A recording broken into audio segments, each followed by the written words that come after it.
પાટણ જિલ્લા કલેક્ટર અરવિંદ વિજયનના અધ્યક્ષસ્થાને યોજાયો જિલ્લા સ્વાગત કાર્યક્રમ.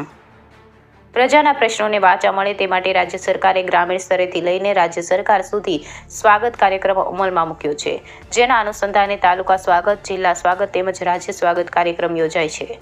આજરોજ પાટણ જિલ્લા કલેક્ટર કચેરી ખાતે કલેક્ટર અરવિંદ વિજયનના અધ્યક્ષસ્થાને જિલ્લા સ્વાગત કાર્યક્રમનું આયોજન કરવામાં આવ્યું હતું, જેમાં જિલ્લાભરમાંથી આવેલા અરજદારોના પ્રશ્નોને જિલ્લા કલેક્ટરે રૂબરૂ સાંભળીને પ્રશ્નોનું હકારાત્મક નિરાકરણ થાય તે માટે સંબંધિત અધિકારીઓને સૂચના આપી હતી.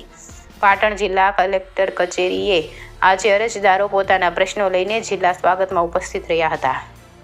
આજના સ્વાગત કાર્યક્રમ અંતર્ગત સરદાર સરોવર નર્મદા નિગમ લિમિટેડના પ્રશ્નો, રસ્તાઓ અંગેની માગણી, રસ્તો રિપેરિંગ, દબાણ અંગેની ફરિયાદો, ખેડૂતોની અન્ય ફરિયાદો વગેરે સંબંધિત પ્રશ્નોને લઈને અરજદારોએ કલેક્ટરને રજૂઆત કરી હતી, જે તમામ પ્રશ્નોને સાંભળી તેનું સ્થળ પર હકારાત્મક નિરાકરણ લાવવા માટે કલેક્ટરે સંબંધિત અધિકારીઓને સૂચન કર્યા હતા. આજે યોજાયેલા જિલ્લા સ્વાગતમાં જિલ્લા કલેક્ટર અરવિંદ વિજયન, જિલ્લા વિકાસ અધિકારી ડીએમ સોલંકી, જિલ્લા પોલીસ અધિક્ષક રવિન્દ્ર પટેલ, નિવાસી અધિક કલેક્ટર બીએસ પટેલ તેમજ જિલ્લાના અન્ય અધિકારીઓ ઉપસ્થિત રહ્યા હતા. રિપોર્ટર રાજુ જોશી, પાટણ.